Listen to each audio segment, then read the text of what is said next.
Tá?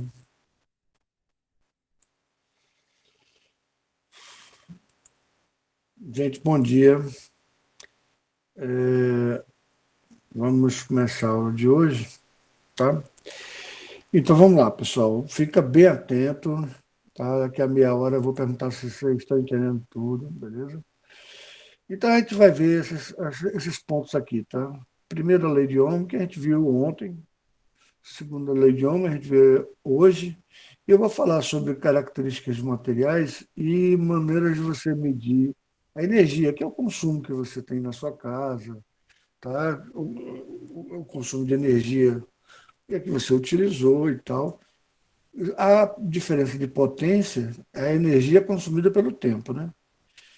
E a energia consumida, você pega a potência, o quanto você consome a cada segundo, multiplica pelo número de segundos e você tem a energia total consumida, né?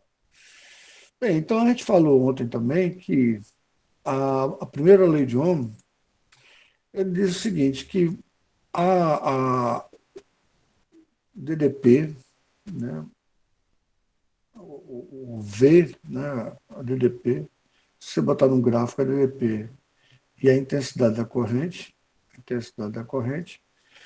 para determinada faixa de temperatura do material. Por isso que eu acho que lâmpada é um péssimo exemplo para você dizer, olha, agora a lâmpada está com a voltagem menor, então qual é, sei lá, a corrente que está passando? Puxa vida, a resistência dela mudou muito. A gente vai ver daqui a pouco numa tabela que eu vou mostrar aqui para vocês, tá? Então, o que acontece? A resistência elétrica, aqui vamos desenhar um circuito elétrico, tá? Circuito. Você tem um cara que vai aumentar o potencial elétrico, que vai realizar o trabalho necessário para movimentar essas cargas. E aqui você vai ter, aqui eu vou desenhar um resistor, tá? É um zigue-zague. Bem, vamos desenhar melhorzinho, né, gente? Acabou, para desenhar essa. Aí você tem um resistor aqui que está representando nossa lâmpada, está representando qualquer coisa. Aqui você está aumentando o potencial, então você tem a diferença de potencial aqui, e aqui você tem uma característica do material que oferece uma certa resistência, justamente porque ele está consumindo energia, ele está esquentando, ele está fazendo o trabalho que ele foi feito, que ele foi pago para fazer, né? Pago para fazer, mas ele está fazendo o trabalho dele. Se for um celular, está funcionando o celular. Se for a luz, está iluminando. Se for um ferro de passar roupa, está passando roupa. Se for um micro-ondas, está lá esquentando a comida, né? Então, aqui tem um circuito. E por que a gente chama de circuito? Porque é um circuito fechado, né? É um círculo, né? Que tem aqui a elevação do potencial, certo? A elevação do potencial, onde a corrente vai no sentido inverso, do menor para o maior potencial, a corrente, você está forçando a corrente a passar, a carga que está aqui passa do nível menor para o nível maior, então você precisa de energia, trabalho para cada carga. Essa daí é a relação do volt, né? Trabalho para cada carga, joule por coulomb, que é o volt, né? Então, está aqui, volt, joule por coulomb. E aí você tem a corrente elétrica tá, passando, circulando. As cargas que estão passando aqui são as mesmas cargas que estão passando aqui, né? Então você tem aqui, ó, a corrente elétrica vai ser a quantidade de cargas, tá? Pelo tempo está passando, então a velocidade com que essas cargas estão passando, então a intensidade da corrente elétrica é dada aqui, ou seja, coulomb por segundo ou ampere, que é a unidade de medida, tá? A unidade de medida, ampere, beleza? Então a gente viu o seguinte, que a potência, que é trabalho sobre tempo, tem alguma coisa envolvida aqui, porque você está realizando trabalho para levar a carga, mas essa carga aqui é a mesma carga que está passando no circuito.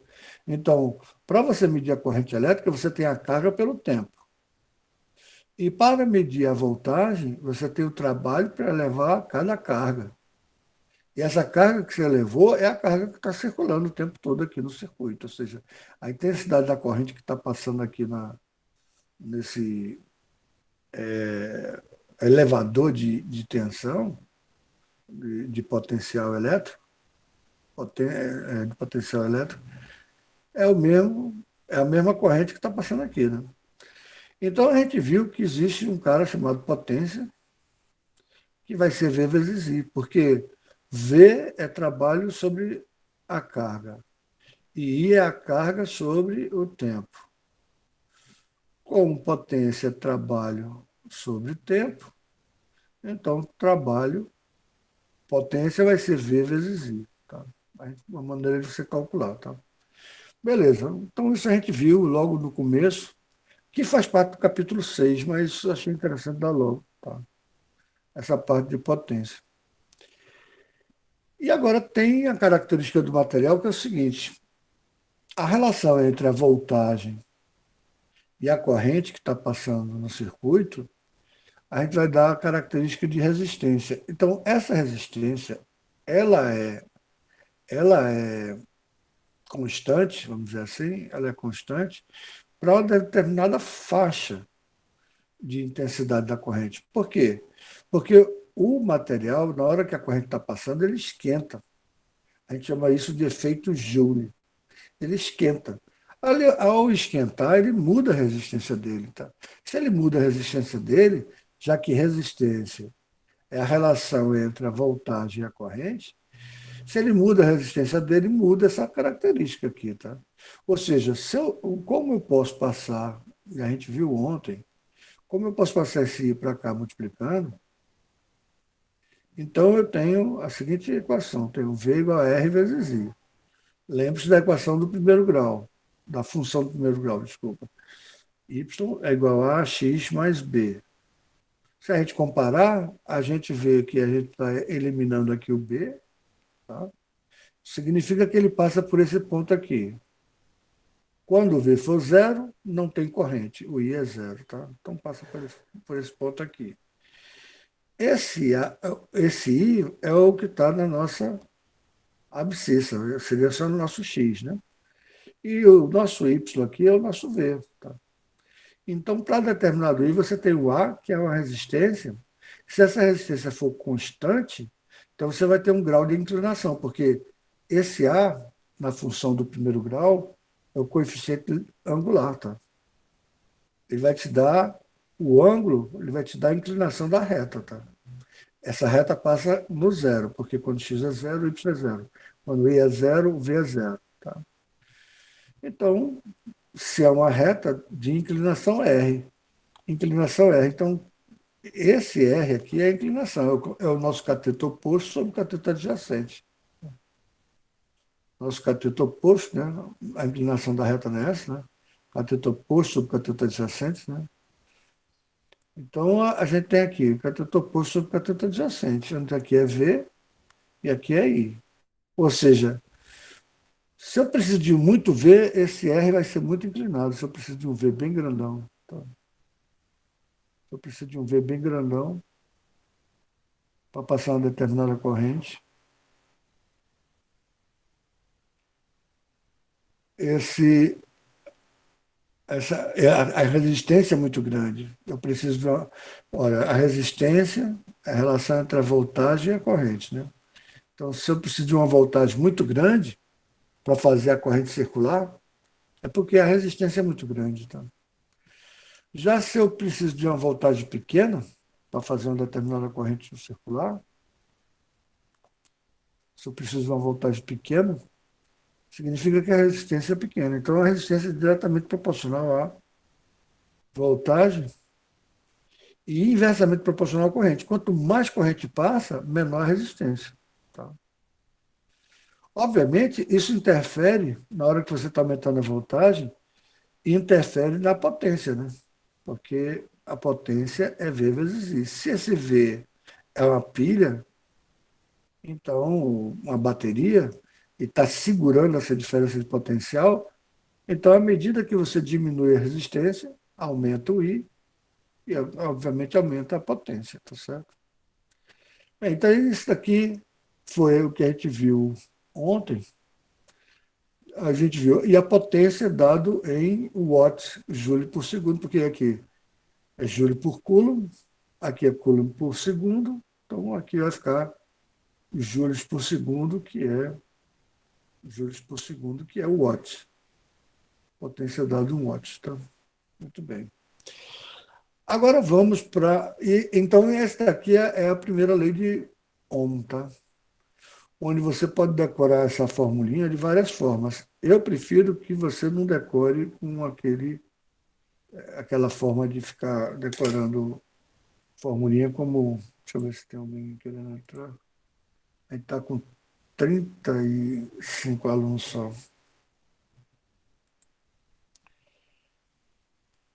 Então, rapaz, vamos lá. Então, V vezes, R vezes I, tá?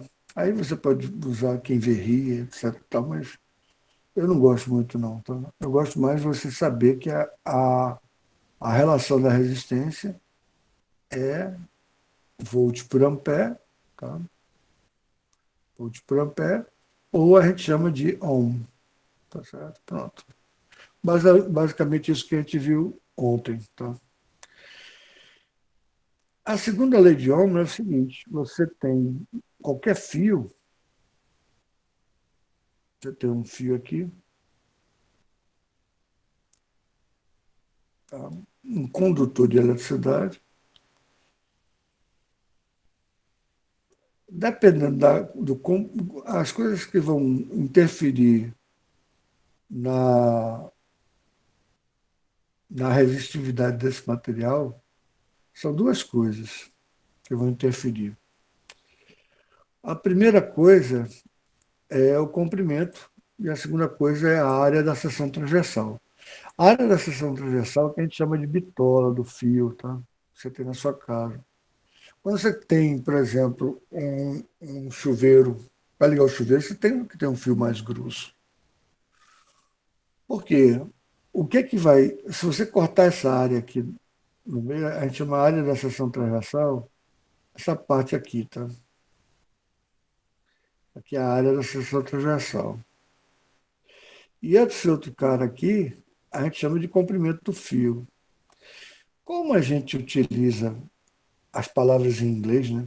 Porque a gente pega tudo. O linguajar da gente é muito, muito americano, sabe?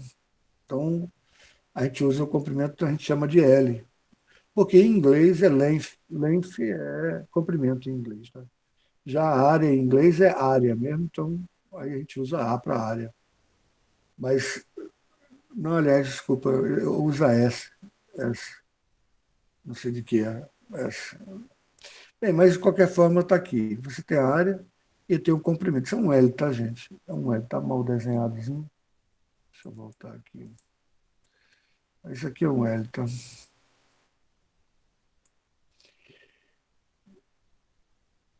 Pronto, um L mais bonitinho. Então, pensa comigo. Pensa comigo. Eu vou querer calcular agora a resistência desse cara. Esse cara tem uma certa característica, tá? Uma certa característica. Então, esse cara, a resistência desse fio vai ter três fatores que vão influenciar. Então, veja só, eu vou calcular a resistência desse fio. Pensa comigo. Se eu botar, o que eu botar em cima da fração é diretamente proporcional à resistência. Ou seja, o que eu botar aqui em cima aumenta a resistência. O que eu botar aqui embaixo é inversamente proporcional à resistência, ou seja, diminui a resistência. Pensa comigo. Você tem um fio de 1 metro de comprimento, você tem um fio de 1 quilômetro de comprimento, você tem um fio de 100 quilômetros de comprimento. Então, qual dos três oferece maior resistência à passagem de corrente? Tá? Você tem um fio de 1 centímetro, tem um fio de 1 metro, tem um fio de 10 metros. Veja, quanto mais você aumenta o comprimento do fio, mais problemas elétricos e tal, quem é quem realmente anda no fio, né? eles vão ficar se chocando, batendo, etc. e tal. Então ele vai ter um caminho muito mais longo para percorrer. Tá? Com isso aumenta a resistência do fio, tá? A passagem de corrente. Por quê? Porque como ele tem um caminho bem mais longo para correr, ele oferece maior resistência. Então, se você tiver um fio muito curtinho, bem curtinho, ele vai oferecer uma resistência pequena. Já se você tiver um fio bem grande, ele vai oferecer uma resistência maior. Você liga aqui a diferença de potencial para passar uma corrente, a corrente passar aqui, ele vai encontrar menos dificuldade do que a corrente que vai passar aqui. Essa daqui vai ter maior dificuldade. Então, o comprimento está na parte de cima. Tá? Falei para você, que se estiver em cima, é diretamente proporcional. Se eu aumentar o comprimento do fio, eu aumento diretamente a resistência do fio. Então, o comprimento está aqui. Tá? Agora, vê, a área da seção transversal, você tem o mesmo fio, o mesmo tamanho. Então, eu vou pegar aqui, vou pegar esse fio aqui e vou aumentar somente a bitola dele. Vou colocar ele aqui e vou aumentar a bitola dele só. Vou dar uma. Pronto. Aí eu vou pegar esse fio aqui, vou botar de laranja do mesmo jeito, mas eu vou aumentar a área da seção transversal dele, tá? A área da seção transversal. Esse cara tem o mesmo comprimento, mas agora tem a área da seção transversal. Intuitivamente, você já dá para sentir que vai ficar mais fácil a corrente circular, né? Porque o camarada, o camarada vai ter mais lugar para percorrer com a corda. Embora o, os elétrons, quando estão percorrendo o fio, procurem a parte externa do fio, já que um elétron repele o outro, né? Então eles não vão circular pelo meio do fio aqui. Por isso que você tem um fio coaxial, que tem um fio por fora, tem um fio por dentro, mas tem mais por causa da blindagem, tá? Então a área da seção transversal aqui aumentou, tá? A área da seção transversal aqui aumentou. Olha, então veja só. Esse daqui a gente examinou o comprimento. O comprimento aumentou, a resistência aumentou. Agora, se eu aumentar a área da seção transversal, o que acontece com a resistência? Se eu aumento a área da seção transversal, o fio vai aquecer menos. Tá? A bitola dele é maior. Você vai poder ligar um chuveiro elétrico. Por isso que o chuveiro elétrico exige um fio muito mais grosso do que a fiação normal assim, da casa. Tá? Então significa que, à medida que você aumenta a área da seção transversal, você diminui a resistência como um todo, porque os elétrons têm mais lugar para passar. Tá? Então, para você passar uma determinada corrente aqui, ou você passar uma determinada corrente aqui nesse fio, os dois têm o mesmo comprimento, o mesmo comprimento. Então, obviamente, essa corrente aqui vai sentir maior facilidade. Olha, essa tem mais facilidade é porque a resistência é o quê? A resistência é menor. Então, quanto maior a área da seção transversal, menor a resistência. Então, poxa vida, se você aumentou a área, diminuiu a resistência, são inversamente proporcionais. Ele vai ficar aqui embaixo, concorda? Aqui vai dar um probleminha de cálculo para vocês bem grande, que é o seguinte: normalmente o comprimento é medido em metros, porque você viu, me dê 1 metro de fio, me dê 2 metros de fio, você vai botar a casa, me dê não sei quantos metros de fio. Né? Mas quando você vai dizer, mas qual a espessura do fio? Qual é a área da seção transversal? Você não vai medir em metros quadrados aqui, né? Normalmente, né? Você vai medir em milímetros quadrados ou em centímetros quadrados, alguma coisa desse tipo. Então, a unidade de medida é bem diferente. E de milímetros quadrados, para você passar para metro quadrado, lembra, cada casa é de 2 em 2, né? Então, são 6 casas, né? Então, por exemplo, para você passar para metro quadrado, na verdade, vamos passar ao contrário, que é melhor. 1 metro quadrado, pra você ter uma ideia, vai dar 1 com 6 casas, 2 zeros para ir para decímetro, 2 zeros para ir para centímetro e 2 zeros para ir para milímetro. Aí está no quadrado, então vai para milímetro quadrado. Dá 1 milhão de milímetros quadrados. 1 milhão é 10 a sexta, então você tem 1 metro quadrado, vai dar 10 a sexta. Tá?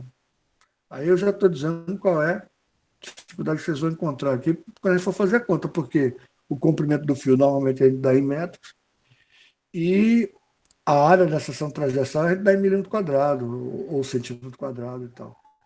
Então, você vai ter que transformar para metro, porque você vai ter que colocar na unidade de metro. E, obviamente, se você colocar o contrário, esse 10 a menos 6 passando para cá dividindo, você tem aqui que 1 milímetro quadrado é 1 sobre 10 a sexta metro. É um metro quadrado dividido por 1 milhão, né? Então é 10 a menos 6 metros quadrados. Tá? Então, essa dificuldade matemática vocês vão encontrar. Tá? Mas vamos deixar chegar nos problemas para a gente verificar dentro do problema e se acostumar com essas contas, tá bom? Bem, gente, aí pronto, está quase pronto aqui. Só falta uma característica, que é a resistividade, tá?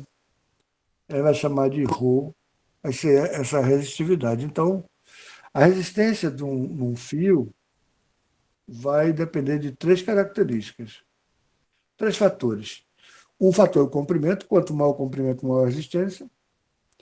O outro fator é a área da seção transversal. Quanto maior a área da seção transversal, menor a resistência. E o outro fator é a característica dele próprio, tá? Cada um tem o seu, cada um tem a sua resistividade. Aí eu vou te mostrar aqui uma tabela,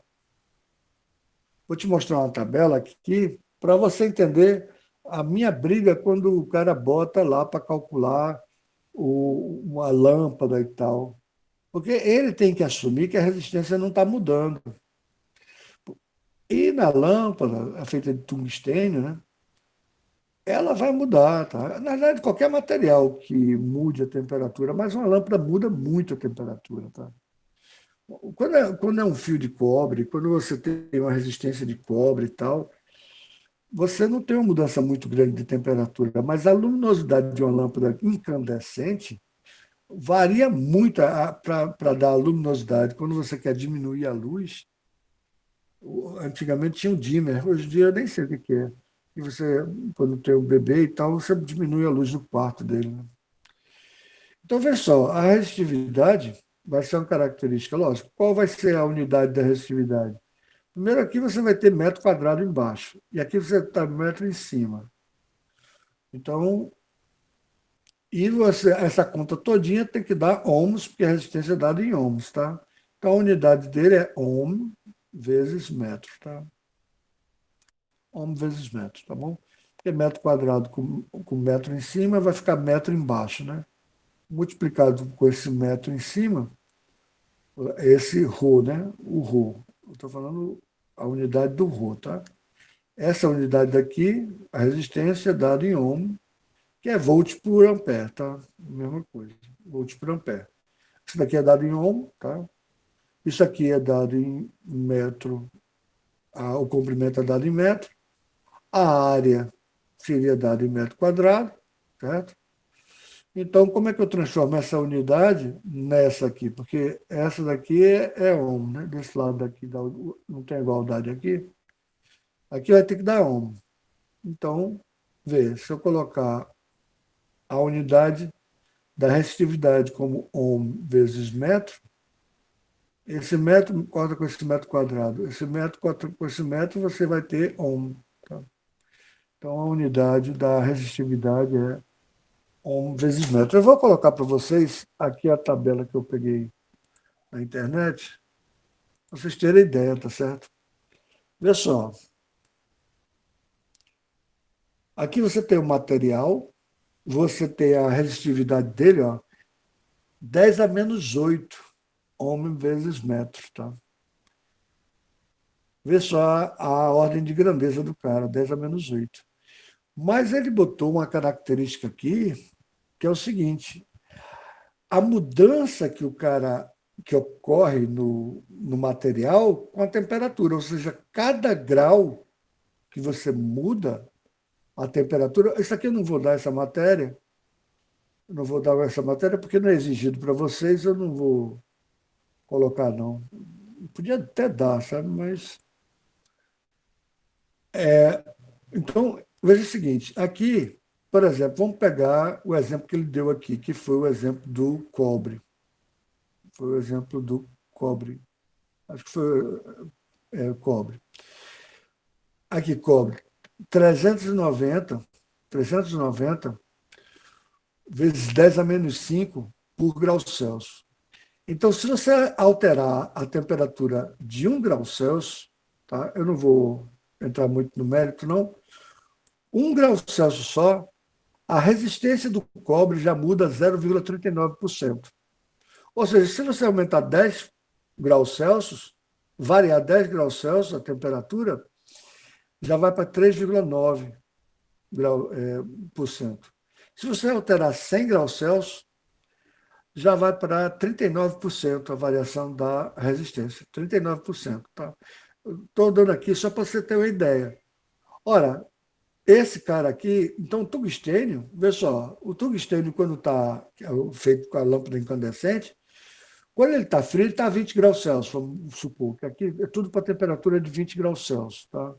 Essas medidas iniciais aqui da tabela, não sei se ele colocou aqui, mas é a 20 graus Celsius. Normalmente ele pega a 20 graus Celsius. Está aqui, pronto, ele botou. Está a 20 graus Celsius, tá? Então, típicos valores para 20 graus Celsius. Mas veja, se você muda a temperatura, vai mudar a resistividade. E veja o tungstênio como muda, porque o tungstênio, quando está incandescente, ele chega a quase 2.000 graus Celsius. 2.000. Então, é uma variação de 20 para 2.000. Tá? Então, a variação da resistência dele é muito grande. Tá? Então, existe uma resistência muito pequena quando o tungstênio a lâmpada está desligada, e uma resistência muito alta quando ela está ligada. Por isso que eu pedi para vocês perguntarem aos seus pais. E faz parte da tarefa de casa. Tá? Perguntar aos seus pais, ou então o seu pai é capaz de nem saber. Pergunta só ao avô, porque esse tipo de lâmpada é muito antiga. Tá? Quer dizer, muito antigo, para mim, eu vi essa lâmpada, eu sou do tempo que a gente mudava de casa e levava as lâmpadas e tal. Hoje em dia a pessoa faz isso, né? Porque as lâmpadas estão durando. Mas teve a época que os caras fizeram engenharia, porque a lâmpada durava muito, porque o fio do tungstênio era muito grosso, então as lâmpadas duravam muito. Então eu trabalhei na Philips, numa época, e a maior desafio da Philips era fabricar uma lâmpada que queimasse, mas depois de 1.000 horas de uso, 2.000 horas de uso. Ou seja, o fio não podia ser grosso o suficiente para durar para sempre, nem podia ser fino o que fizesse com que ela queimasse logo. Então, a tecnologia para fazer o tamanho ideal para ela queimar com 1.000 horas, engraçado, né? A tecnologia, porque senão ninguém comprava lâmpada mais, entendeu? Então, é raciocínio do pessoal. Mas aqui eu quero mostrar como varia a resistência. Tá? A gente tem aqui a resistividade do material e ele está variando 0, no caso do tungstênio, 0,45% a cada grau Celsius. Ora, a 10 vai dar 4,5%. Se variar 100 graus Celsius, dá 45%. Se variar 1.000 graus Celsius, vai dar 450%. Então, se variar 2.000 graus Celsius, vai variar 900%. Então, vai variar bastante a resistência do tungstênio. Tá? Então, na prática, não é um bom exemplo você colocar uma lâmpada, porque uma lâmpada, a luminosidade dela é devido à incandescência, é devido ao calor. Tá? A lâmpada incandescente é devido ao calor. Tá? Espero que vocês tenham entendido isso, tá, gente? Eu coloquei aqui só como ilustração, tá? Beleza? Então, veja o seguinte: A primeira lei de Ohm, deixa eu fazer um resumo para ver se vocês estão entendendo até agora, depois a gente continuar. A primeira lei de Ohm, hoje eu vou fazer duas chamadas, vou fazer uma agora no meio, fazer uma no final, tá? Porque tem gente, ontem saiu muita gente quando eu fui fazer a chamada.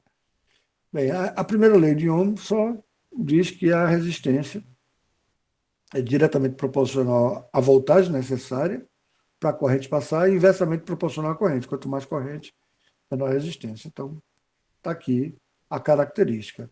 E, obviamente, vai te dar uma curva desse tipo, se você tiver o gráfico de V por I. Tá?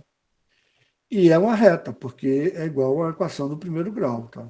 Então, é uma reta, o, o, onde a resistência é o seu coeficiente angular. Tá? Então, você vai ter um gráfico de V por I dessa forma, cuja inclinação é R. Cateto oposto sobre cateto adjacente. V sobre I é igual a R. Isso aqui. Que é dado em volt por ampere ou ohm. Eu gosto sempre que você analise como volt por ampere, porque fica fácil. Você está precisando de tantos volts para passar tantos amperes. A gente vai ver quando fizer exercício. A gente vai fazer exercício na próxima semana, só que a gente tem aula só na próxima quinta, né? Então, não, deixa eu ver quantos alunos a gente está tendo agora. Não deixe de assistir a próxima aula, tá?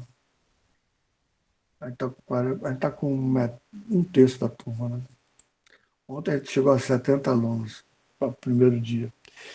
Bem, então isso aqui é a primeira lei de Ohm. A segunda lei de Ohm é o seguinte, diz, ó, se você aumentar o comprimento, aumenta a resistência. Então, se você aumentar a área da seção transversal, diminui a resistência. Então, você vai ter uma característica de cada material. Cada material tem a sua própria resistência. Está aqui.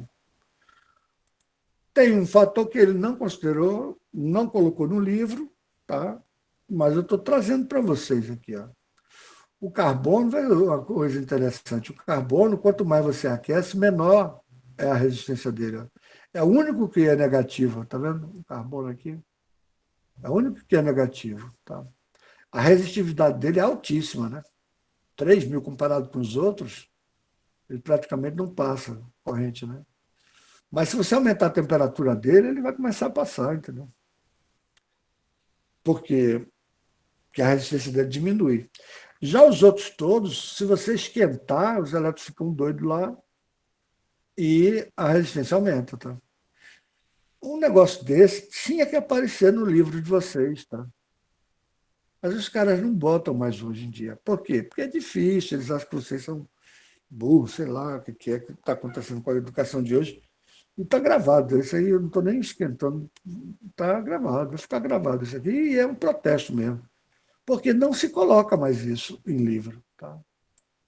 Mas por que não se coloca? É porque o aluno não sabe o que é variação percentual em cima de graus Celsius.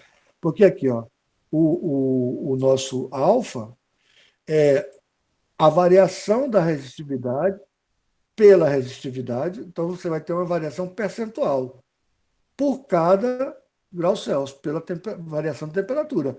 Como o tamanho do grau Celsius é a mesma coisa do Kelvin, essa variação de temperatura, tanto é variação, né? Pode ser tanto dado em graus Celsius como Kelvin, porque o tamanho de grau Celsius é o mesmo tamanho de Kelvin. As medidas, 1 grau Celsius, a medida de 0 graus Celsius é 273 Kelvin. Mas a variação de 1 grau Celsius, a mesma variação de 1 Kelvin, tá? O tamanho do Kelvin é o mesmo tamanho. Então, se aqui tem variação, tanto faz a medida ser em graus Celsius ou em Kelvin. Isso deveria ser dado para vocês, tá? Gente, eu gostaria de fazer um exame com vocês agora para ver. Coloque, por favor, se vocês estão entendendo. Se não, mais ou menos. Se você tiver mais ou menos, por favor, faça a pergunta focada no determinado ponto.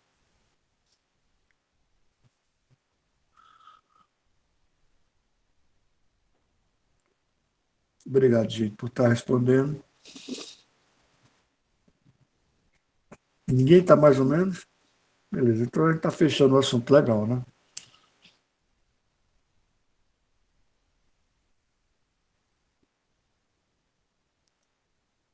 Beleza, gente. Só para não quebrar o elan aqui, vamos continuar. Não vou fazer a chamada agora, não, tá, gente? Só para não quebrar o elan, tá? Eu acho que quem está aqui agora hoje vai assistir a aula até o final, né? E hoje a gente não está cansado. Ontem foi uma aula meio diferente, né? Eu estava cansado, a gente terminou a aula mais cedo mesmo, acabou. Isso quando a aula não está rendendo. Hoje a aula está rendendo. A gente vai falar sobre medidas de potência e medidas de energia, porque veja o seguinte, você tem um sistema internacional de medidas, mas às vezes não é adequado. Porque, veja só, veja comigo, o que é potência? Potência vai ser a energia, o trabalho realizado, tá? Ou a energia gasta, né? Porque às vezes você está gastando somente energia. Tipo, se essa energia aqui, a potência for o calor que você fornece um fogão, a relação entre o calor e o tempo, né? Calorias por segundo, né? Mas não está no sistema internacional, né? O sistema internacional é joules por segundo. Então, uma caloria, tá vendo aí? Uma caloria é aproximadamente 4,18 joules. Tá? Todas são medidas de energia, tá? Todas são medidas de energia. Agora, veja o seguinte: se a potência é a energia ou o trabalho pelo tempo, então eu posso pegar esse tempo para cá e passar para cá multiplicando, não é? Posso pagar esse tempo para cá multiplicando. Então, se eu quero saber qual foi a energia que você consumiu na sua casa, eu pego a potência de cada equipamento e tal, e quanto tempo ele ficou ligado. Multiplico. Aí eu tenho o trabalho. Lógico, a potência é joules por segundo. Né? Se você pega joules por segundo e multiplica por segundo, você vai ter joules somente, concorda? Joules por segundo, que é o watt. Então, watt. Então a gente vê o seguinte, que se eu pegar a potência é medida em watt, veja. Watt é joule por segundo. Presta atenção aqui, tá, gente? Presta atenção aqui. Olha só. Potência. Eu vou botar só as unidades, tá certo? Eu vou botar assim para botar só as unidades. Potência é joule por segundo. Tá legal? Todo mundo concorda comigo, né? Se eu multiplicar pelo tempo, multipliquei por segundo, então a unidade vai ser o quê? Vai ser joule, não é? Ora, mas acompanha comigo. Aqui, olha para cá. Mas joule por segundo é o watt, né? Então, watt vezes segundo é joule, concorda? Porque watt é joule por segundo, não é? Se eu pegar o watt e multiplicar por segundo, é, vai dar a unidade de tempo. Gente, eu vou pedir uma coisa para vocês, tá? Para ilustrar a aula bem. Quem puder aqui, dos 44 alunos, 40 e poucos, tem alguns que não estão participando, eu sei, mas vários estão. Quem puder pegar uma conta de luz, pega uma conta de luz, rapidinho aí, por favor. Vai, pede seu pai, pede alguém que paga a conta de luz. Não dá a conta de luz aí. Dá uma conta de luz. Pega aí uma conta de luz. Eu vou pegar uma conta de luz aqui. Deixa eu ver se eu tenho. Aqui tem tanto papel. Pega aí rapidinho enquanto eu estou pegando aqui, gente. Pega aí rapidinho. Eu quero pegar aqui só para ver como é a conta de luz. Aqui, pronto, já achei uma. Achei uma. Pega aí, alguém pega aí uma conta de luz rapidinho. Alguém pegou? Qualquer pessoa pegou? Só para confirmar aqui comigo. Vamos pegando. Quem puder pegar uma conta de luz, pega uma conta de luz aí. Pega uma conta de luz. Pede a mãe, pede ao pai. Vai lá, enche o saco, pessoal. Pega uma conta de luz. Vocês viram que isso aqui tem tudo a ver com realidade, tá? Pegou? Pegou? Pronto. Poliana pegou. Vamos lá, Poliana. Vamos lá. Confirma junto comigo. Conta de luz está escrito lá, CELP, dados do cliente, endereço, tal, classificação residencial, não sei o quê, monofásico, tá? Aí vem um bocado de número aqui, tal, o mês, né? Tal, aí tem fatura, número, não sei o quê, fatura única, não sei o quê, mais lá, papapá, papapá. Aí tem o preço, né? Total a pagar. Aí tem lá o valor total a pagar, papapá, papapá.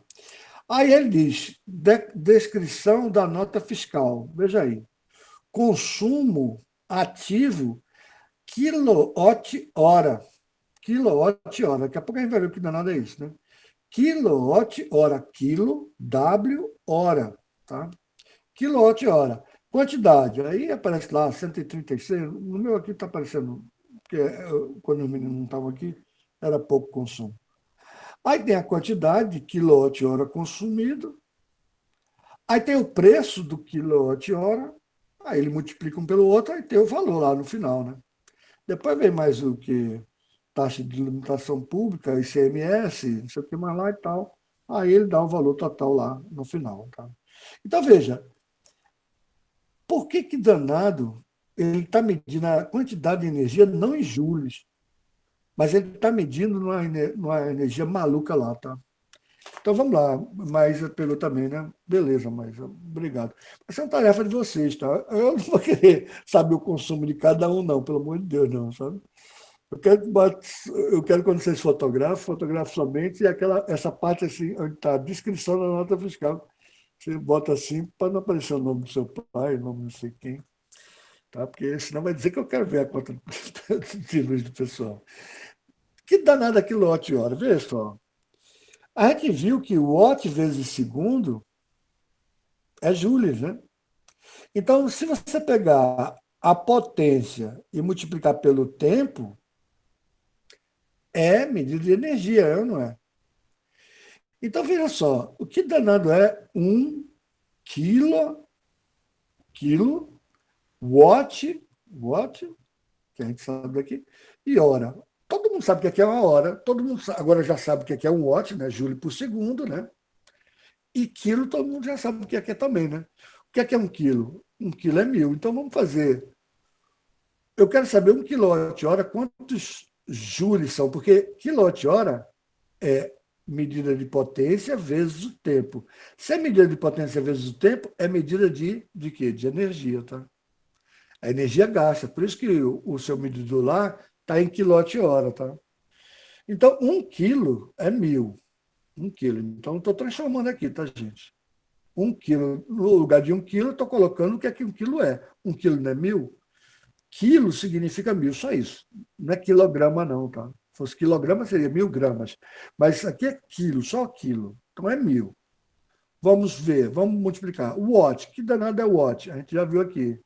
É joule por segundo. Watt é joule por segundo. Então, vamos colocar no lugar de watt, joule por segundo. Mas agora eu não posso cortar, concorda? Eu vou cortar segundo, eu tenho que cortar com segundo. Ora, mas eu tenho aqui hora. O que é uma hora? Uma hora são 60 minutos, né? E cada minuto tem 60 segundos. Então dá 3.600 o quê? Segundos, concorda? Então, no lugar de uma hora, eu vou colocar o que aqui uma hora é. Ó, no lugar de quilo, eu botei o que quilo é. No lugar de watt, eu botei o que watt é. E no lugar de hora, eu vou botar o que hora é, que é 3.600 segundos, para poder cortar com os segundos lá. Então, aqui, ó, 3.600 segundos. Ó. No lugar, deixa eu botar outra cor aqui, melhor essa aqui.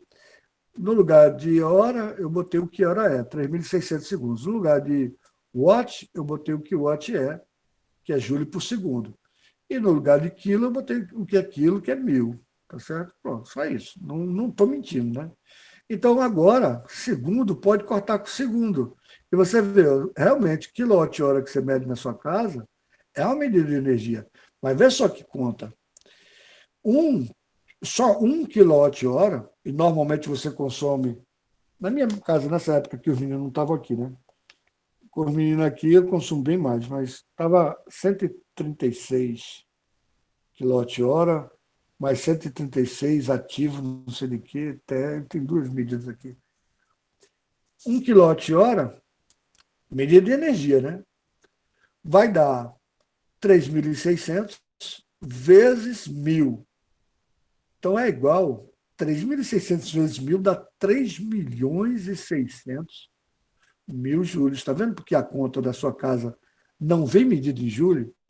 Porque se você gastou 100 kWh, não sei quanto é que eu consumo na sua casa. Então, quem pegou a conta de luz aí, dá uma olhada, tá? Quem pegou a... Vixe, mas Wesley já fez o cálculo. Quem pegou a conta, tá? Poliana e Maísa, né? Quem pegou a conta, tá? Dá uma olhada aí. Então, vou botar que seja 100, tá? Ou seja, o cara, em vez de escrever 100 kWh, consumo de 100 kWh seria 100 vezes isso aqui. Como quem foi que colocou aqui? O Wesley. Foi o Wesley. Foi 3,6 vezes 10 a sexta, né? 3,6 vezes 10 a sexta. Então, 3,6 vezes 10 a sexta vezes 100, né? Então, você tem 100 vezes. Isso aqui é a mesma coisa de 3,6 vezes 10 a sexta, juros, tá? Então, 3,6 vezes 10 a sexta juros. Ou seja, ia aparecer na sua conta 100 é 10 a segunda. 10 a segunda com 10 a sexta dá 10 a oitava. Aí apareceu, seu consumo foi 3,6 vezes 10 a oitava joules. Aí, pessoal, não é que o pessoal entenda o que é quilowatt-hora, não. Mas muito pior se chegar a 10 a oitava joules, né? Engraçado que é a mesma coisa, né? Está medindo de energia. Então, por isso que eu pedi para vocês pegarem e colocarem no site aí, esse site aqui, que transforma um tipo de energia em outro. Aqui está em BTU. Mas eu vou botar em quilowatt-hora. Quilowatt-hora. 1 kWh, 1 kWh é 3,6 vezes 10 a sexta. Então, 100 kWh vai ficar 3,6 vezes 10 a oitava. Tá? Aí tem outras medidas de energia, tá, gente? Que a gente vai ver só quando o camarada tem que dar para a gente. Mas tem um que a gente usa muito, que é o BTU, tá? Eu vou botar aqui só um BTU. BTU é um negócio mede mais ar-condicionado, né? É energia gasta pelo ar-condicionado. É uma medida de energia. Então, normalmente é BTU por hora e tal. Então, 18 mil BTUs, não sei o que e tal. Você vê a quantidade, um BTU é 1.000 joules aproximadamente, tá? 1.000 joules aproximadamente, tá? Um BTU, tá? Então, 18 mil BTUs, né? Que é um ar-condicionado de 18 mil BTUs, em joules dá isso aqui, mas em quilowatt-hora vai dar um consumo de 5 quilowatt-hora. Tá? Então, 18 mil BTUs dá 5 quilowatt-hora. Tá? Isso aqui precisa ter uma noção. Agora eu vou dar um mais legal para vocês. Tá? Eu vou passar para Júlio, deixa eu botar aqui um. Deixa eu botar aqui um. Então, aqui, ó, um BTU, né? E se for uma caloria? Vamos ver a caloria. Aqui tem caloria. Ó, caloria 4,18, 4 joules, ó, uma caloria. Então, uma quilocaloria é 4.184 joules, né? Agora tem mais um cara legal aqui, um cara bem legal, eu vou encerrar a aula com ele aqui, tá? Lembre-se de, a gente vai ter, eu já vou passar a tarefa hoje, viu? A atividade hoje para vocês, tá? E duas delas vai ser para fazer em casa, coisa em casa. Um tal de electrovolt. Que danada é isso, cara? Electrovolt, que danada é isso? Vamos lá. Vamos ver que danado é um electrovolt. Ele está dizendo aqui é 1,6 vezes 10 a menos 19 joules, tá vendo? Que danado é electrovolt, tá? Então vamos ver a medida. A gente já viu que electrovolt é medida de energia, porque está aqui na tabela, né? Ele está convertendo. Então, se esse cara é energia, esse cara é energia. Tem um negócio de igual aqui. Então vamos ver. Como é que ele chegou nesse valor? 1,6 vezes 10 a menos 19 joules, tá? Veja só, a gente sabe que voltagem é a energia pela carga, né? O electrovolt é quando eu pego 1 volt, a energia de um electrovolt, tá? A energia de 1 electrovolt, não transformou em joules, né? Então eu vou pegar 1 volt, vou pegar 1 volt, e eu quero saber qual é a energia que um elétron gasta, entendeu? Veja só, se eu tenho a diferença de potencial, é trabalho sobre a carga, o trabalho, eu posso pegar essa carga e passar para cá multiplicando, né? Então, eu vou ter o quê? Eu vou ter que trabalho é igual a diferença de potencial vezes a carga, concorda? Então, o trabalho realizado por um elétron com a diferença de potencial de 1 volt, tá certo? Você tem 1 volt e a carga de um elétron. Então, o trabalho, joules pela carga, deu 1 volt. Né? Então, eu tenho uma diferença de potencial e eu quero saber qual é o trabalho que eu realizo para pegar 1 volt e jogar para o outro lado. Tá? Um eletrãozinho só está passando aqui. Tá?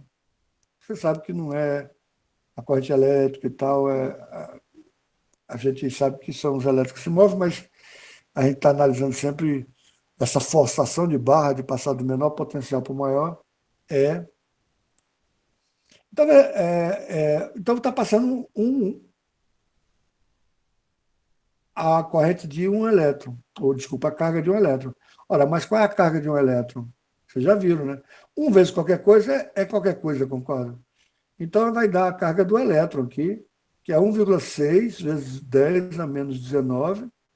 Não é coulombs, não, né? É coulombs vezes volt. Coulomb vezes volt aqui no caso, né? Então, coulomb vezes volt. Aqui não é joules por coulomb, né? Que é volt não é joules por coulomb. Então, volt vezes coulomb, isso aqui é unidade, tá? Diferente isso aqui. Volt vezes coulomb vai dar o quê? Vai dar joules, certo? Então, menos 19 joules, tá? Então, aqui 1 volt.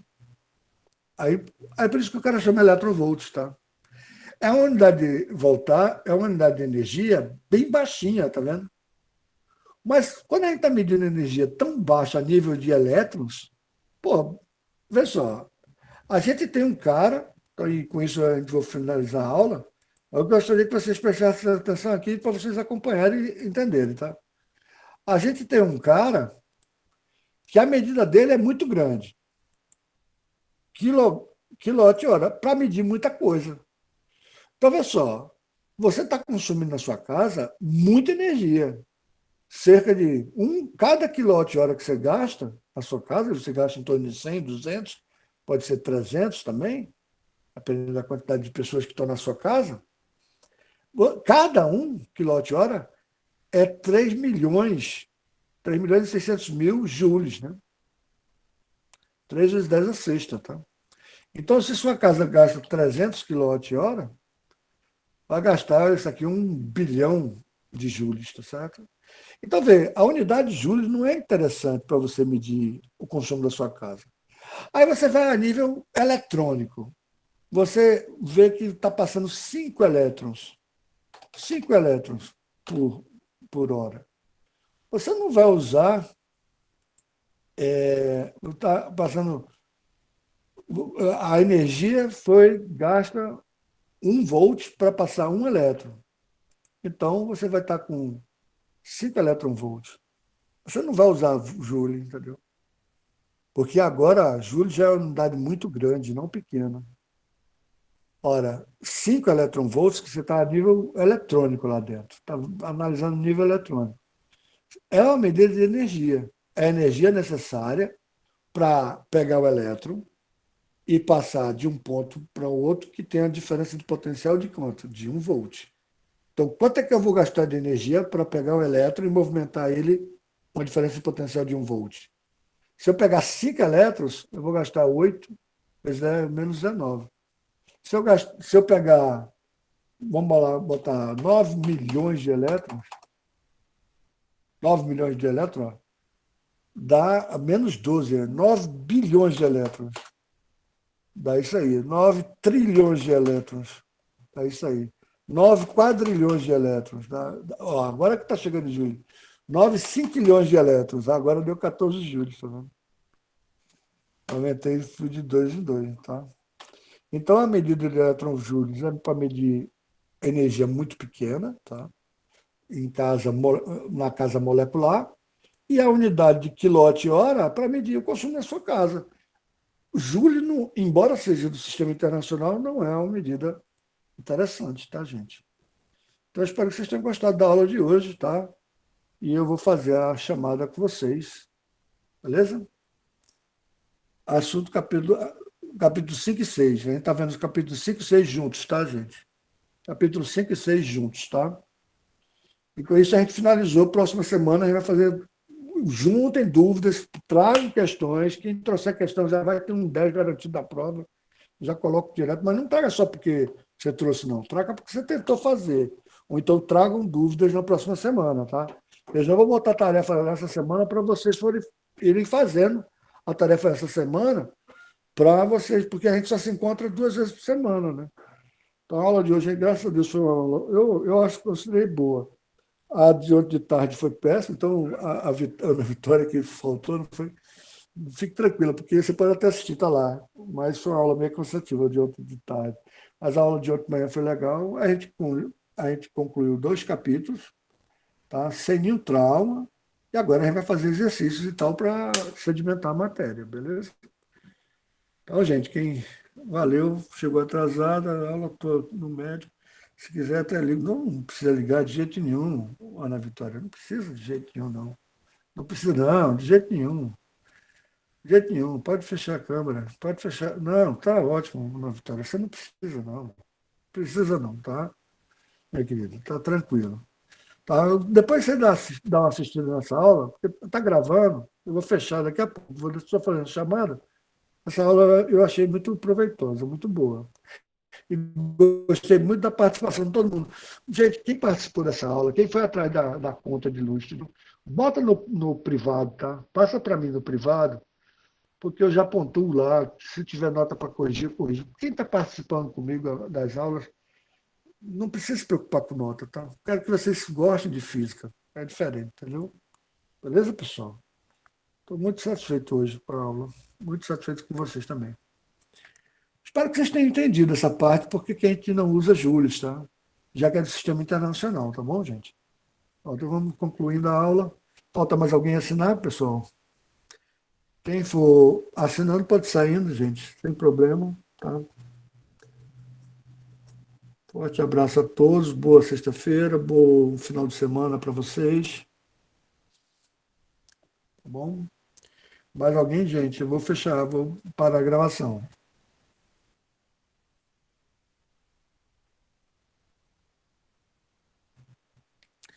Bem, gente, eu vou fechar a gravação agora, hein? Dou-lhe uma, dou-lhe duas.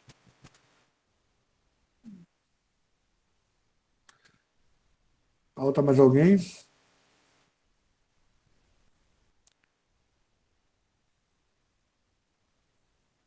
Beleza, gente. Eu vou encerrar a gravação. Daqui a pouco eu vou voltar no grupo, tá?